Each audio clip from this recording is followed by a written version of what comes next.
Welcome into the Solo Shot Sports Podcast. I'm your host, Dom Manna. Happy Solo Shot Saturday, everyone. And sorry for the rain delay on this Solo Shot Saturday. It's definitely been a slow morning over here at the ETV Community Media Center. But we are live here and ready to go.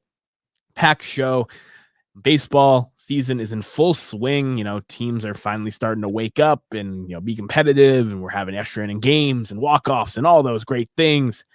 And of course, Jurickson Profar being suspended for performance-enhancing drugs, getting slapped with an 80-game ban. A lot of people are saying this is why the Braves took that shot on Alex Verdugo, as they knew something was possibly coming for Profar. Profar was hit with a 80-game suspension due to taking HCG, which Manny Ramirez famously got hit for as well.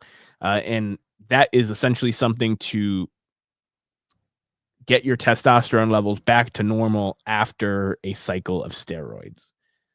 There are other uses for it, but that is essentially what is used for, and that's why Major League Baseball bans it, because it basically means that you're coming off of a steroid cycle of sorts.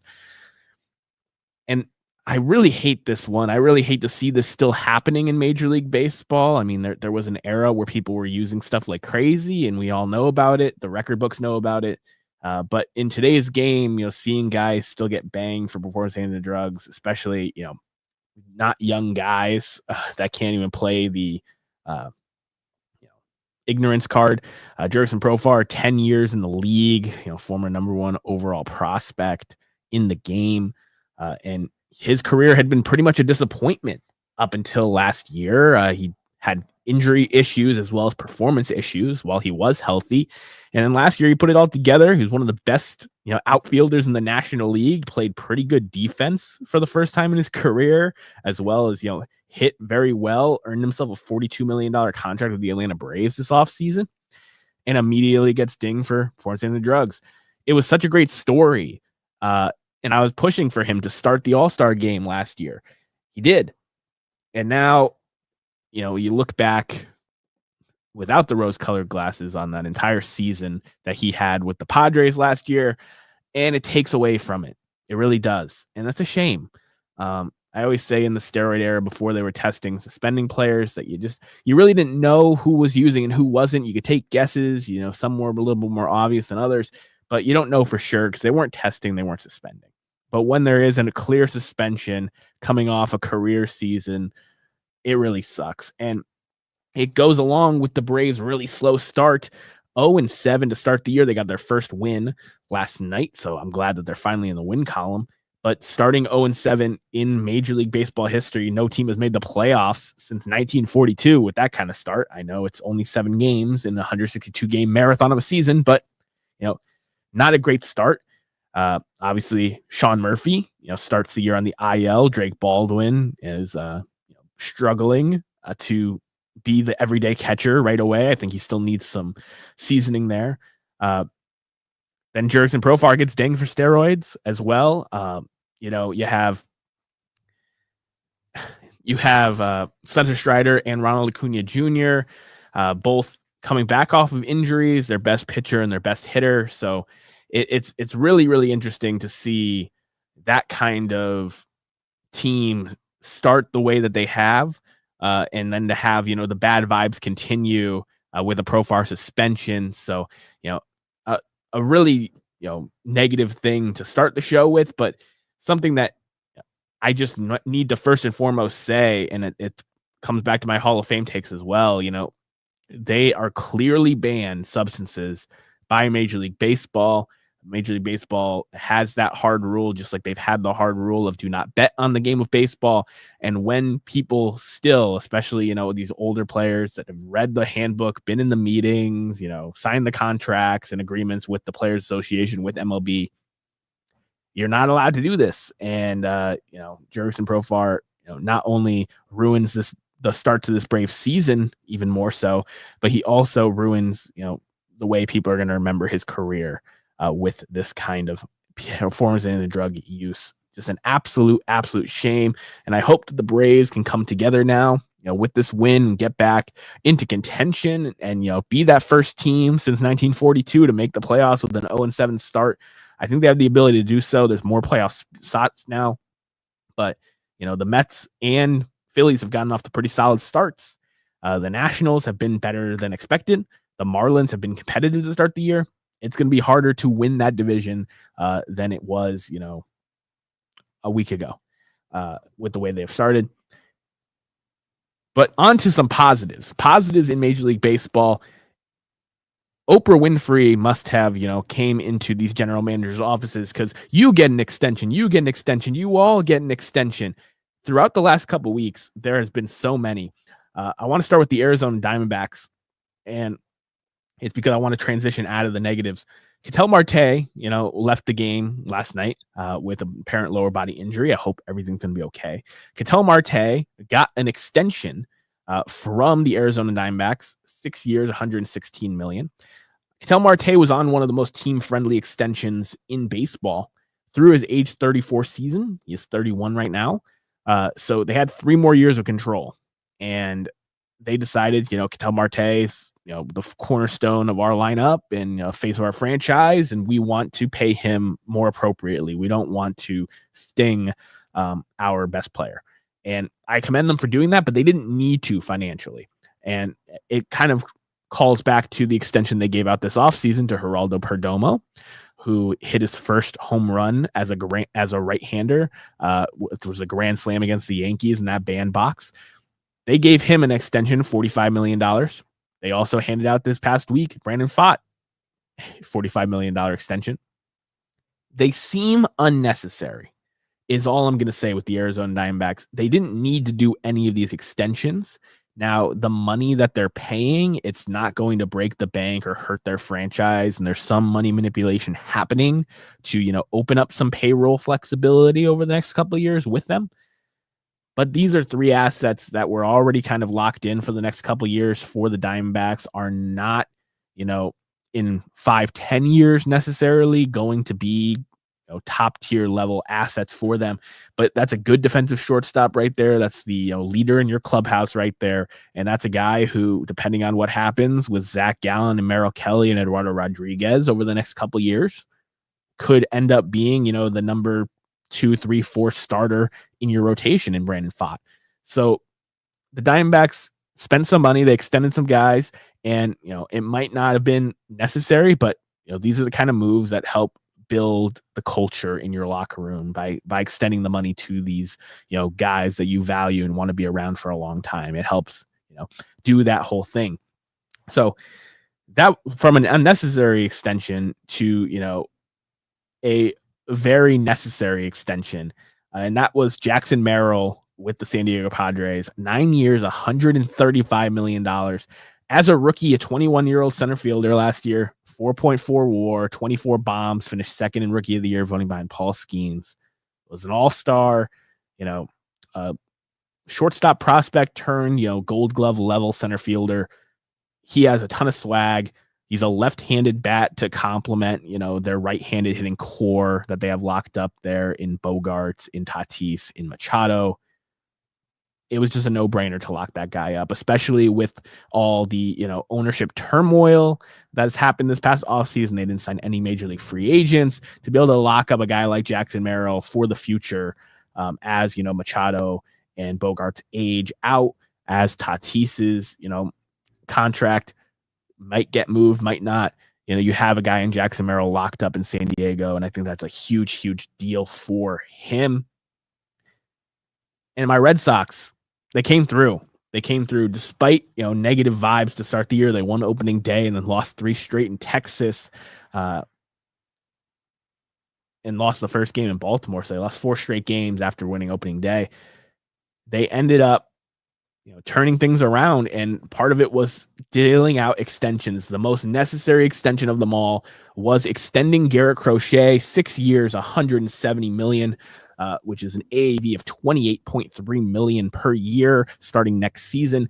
But because it's starting next season, I like to look at it as the $3.8 million that they're paying him this year is part of, You gave up Kyle Teal and Brandon Montgomery and Chase Mydroth and Winkleman Gonzalez, 4 very talented prospects, for 7 years of Garrett Crochet at $25 million a year. Yeah, 7 for 175 is essentially what I'm looking at as, what we got Garrett Crochet for.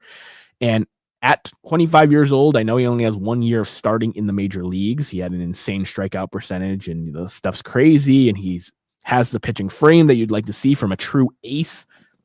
He goes out there, in his second start with the Red Sox after having an okay start for his first one. And he goes 8 innings, over 100 pitches thrown, 8 strikeouts, 8 shutout innings. That's an ace. And that's what my Red Sox have been clamoring for. They've, the 30 start boys last year, homegrown, Tanner Houck, Brian Bale, Cutter Crawford, all started 30 games to varying degrees of success. None of them are true aces. They're not number 1 pitchers. They're good depth. They're good guys. They all throw right-handed, but to bring in a left-handed throwing ace that strikes out guys, that just blows fastballs by people, has an amazing sinker, slider, everything. That's exactly what the Red Sox, needed. And when you look at the pitching market, $25 million a year for his mid-20s through his early 30s, compared to, what a Max Fried got for his 30s, his, early to mid to late 30s this offseason. Yoshinobu Yamamoto came over, as a guy that, didn't have to, pay a qualifying offer, and he was just free, 25-year-old stud pitcher. He got over $300 million. So to get Garrett Crochet, locked up for $175 over 7 years, he has the option to opt out in that last year of the contract. That's a really, really good deal for the Boston Red Sox, and something that was super necessary. It really raised our spirits. And he goes right out there after the extension and throws over 100 innings, 8 innings, shutout, 8 strikeouts. He's a monster, and that's just really, really exciting. And then they go out there and also extend, my rookie of the year pick, Christian Campbell, 8 years, $60 million with 2 club options to make it 10 years for $100 million. A lot of people are saying Christian Campbell should fire his agent, that this is the Acuna contract all over again, because Ronald Acuna signed for $100 million back in the day, and it became a extreme discount very shortly after. Christian Campbell has the talent for that to be the case. He has been absolutely amazing through his first 8 games in the major leagues. I'm very, very happy to have him locked up for the long term. And I don't blame a guy who was in single A about a year ago, who had this meteoric rise, made the opening day roster, for him to want the financial security. He was going to make, I think $700,000 or $800,000 this year. So for him to go from that to millions of dollars, I don't blame him locking up, that kind of security. What I do love is, you already got 2 years of his free agency bought out, and then you have options to take 4 years of his free agency out. So you're preventing, this guy from leaving in his prime like a Mookie Betts did not too long ago.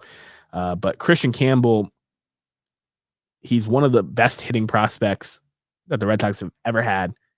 He's really, really exciting to watch. And the fact that I know he's locked up for the near future, Crochet is locked up for the near future, Devers obviously is locked up for the near future. You have team control for guys like Duran and Houck and Bayo and Rafaela and stuff for the next 5 years.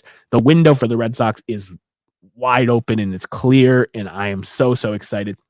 Not only did they come back and win those next 2 games against Baltimore to win that series for the first series win, but yesterday in the home opener, the bats came alive. They scored, 13 runs, and it was just really, really great to see that even in a game where the pitching staff, gave up plenty of runs in their own right, the bats came alive in Fenway. They were a top 10 offense in the majors last season before adding Christian Campbell, before adding Alex Bregman, without having, a healthy Tristan Casas all year.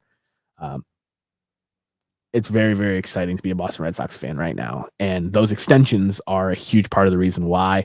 I'm so excited that the front office was willing to make these long-term commitments earlier than they normally do. And it gives me faith that, going forward, they're going to continue to win in this window while they have all these guys, Marcelo Meyer and Roman Anthony, on the way as well. What a time to be a Red Sox fan. Now, there has been something even bigger than the extensions, and I think the extensions are the biggest storyline the last week in baseball. But the torpedo bats, that mania has, I think, exceeded it in terms of clickability, in terms of people talking about it. So essentially, what happened was the Yankees came out against Nestor Cortez, their old friend, a guy who gave up the walk-off grand slam to Freddie Freeman in the World Series, and they debuted in that game torpedo bats, which were actually created by Miami Marlins field coordinator Aaron Leonhardt, and he got interviewed after the whole mania happened, talking about where it came from. And essentially what the torpedo bat does is it takes the barrel of the bat and it moves the barrel down into more of where the handle and the label of the bat is. So it essentially brings the wood in the bat down more. And Will the Thrill, who has a very controversial podcast in his own right, I was very happy to hear him say something that no one else is saying. And it's that essentially you only have to move the barrel of the bat down like that for guys who are getting jammed up. Guys that are not, catching the ball in the barrel of the bat properly.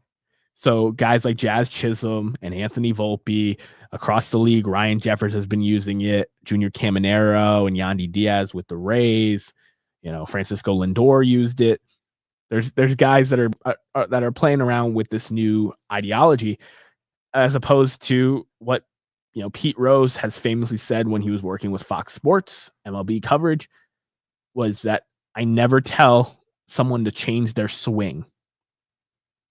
I tell them to move up in the box, move back in the box, move closer to the plate, move farther away from the plate. That's how you get out of a slump. That's how you fix your hitting. So if you're consistently getting jammed up on the label of the bat, which is turning into broken bats and foul balls and weaker contact, move back in the box, move a little further away from the plate, and catch the ball on the actual barrel. Hit properly. For hundreds of years, Major League Baseball has been doing this.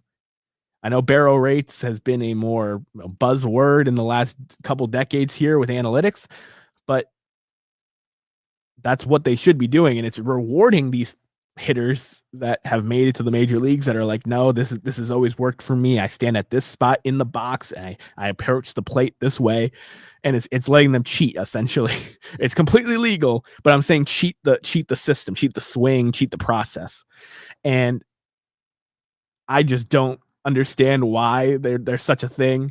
The torpedo bats are taking the world by storm. The guy who invented it, I think, is going to be a very wealthy man because of, you'll remember where you were when the torpedo bats were a thing in baseball. I have a feeling it's already, going to be one of those, terms and phrases and things that you see, much like the axe handle bats and the counterweights and different things, took the league by storm a few years ago. This is going to be that new thing.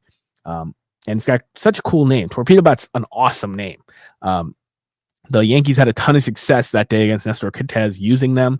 They hit 9 home runs, scored 20 runs.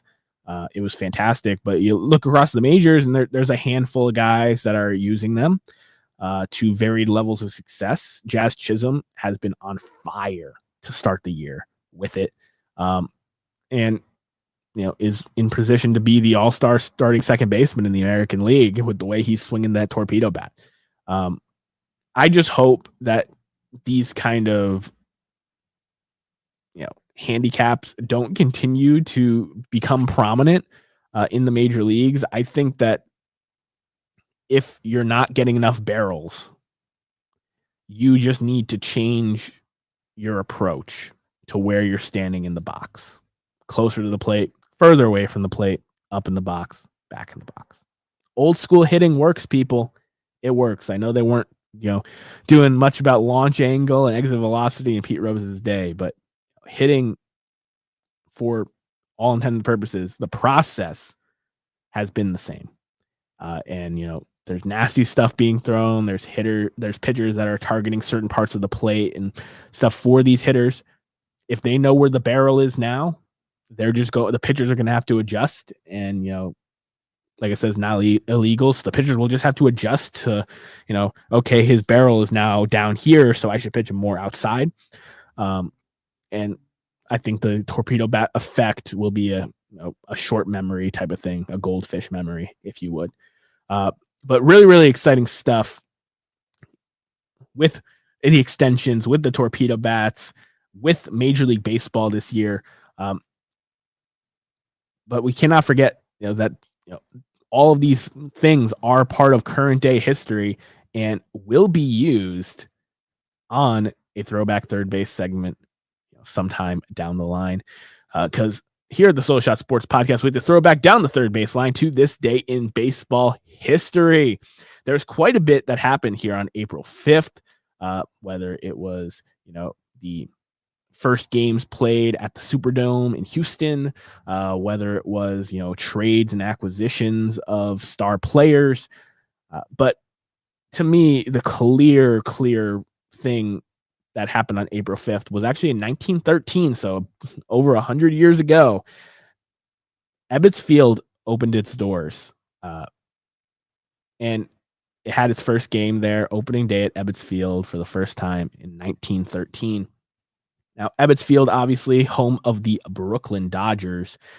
It was a really, really historically significant day for that because the Dodgers became, that third team in New York. And in this game, Genevieve Ebbets, the daughter of the club president, threw out the first ball in front of 25,000 fans at the new $750,000 Ebbets Field. Knapp Rucker pitched the 3-2 victory over the New York Yankees, and Casey Stengel of the Dodgers, Hall of Fame manager, actually hit an inside the park home run in the 5th inning of that game. Casey Stengel is the signature here on the lineup card. And people kind of forget how, solid of a player he was in his career. Casey Stengel, was a Hall of Fame manager, won a ton of pennants and World Series titles with the New York Yankees. But Casey Stengel was also, a pretty good baseball player, over 20 WAR in 14 seasons, 1,219 hits, a career 284 hitter. He won 2 World Series as a player. He led the league in on-base percentage in 1914. And in 1913, that inside the park home run was one of 7 that he hit in 1913, which, doesn't sound like anything now, but back then was actually a pretty solid power number in the major leagues. He stole 19 bases a couple times, walked as much as he struck out, a career OPS plus of 120 for his era. So Casey Stengel was a damn good player, and then went on to be one of the best managers this game has ever seen. And he, opened up the scoring with an inside the park home run for the first game at Ebbets Field on this date in 1913. I know the Dodgers lost last night, people. I'm aware. But an 8-0 start for the defending champions made it officially the best start that a team had coming off of a World Series win the following season. 8-0, and the way that they did it is really what I want to highlight, because we are so blessed, and I try to say this all the time. We are so lucky, so blessed to be in this era of Shohei Ohtani, to be in this era of greatness the Dodgers have been brewing up. On Shohei Ohtani bobblehead night, Shohei Ohtani steps up to the plate, extra innings, hits a walk-off solo shot swag home run on his bobblehead night to make the Dodgers 8-0 in a win over the Braves. How can you not be romantic about baseball? Shohei Ohtani has not pitched an inning this year. I know he's going to pitch later on this season. We're so blessed to be able to watch them. And I don't care if you're a fan of the Padres or the Diamondbacks or the Rockies or the Giants, and they're the thorn in your side in your division. You got to respect the greatness, and you got to appreciate baseball. while you can. It's just so special. And the Dodgers truly are a must-see attraction that teams are going to continue to love to watch for years and years to come. I appreciate each and every one of you for coming and watching this attraction here at the Solo Shot Sports Podcast. I'm your host, Don Manna. If you enjoyed the show, make sure that you like and subscribe here on YouTube. Leave a review over on Apple Podcasts and Spotify for you audio-only listeners. And I'll be back next Solo Shot Saturday to talk more Solo Shot home runs and Major League Baseball. Peace.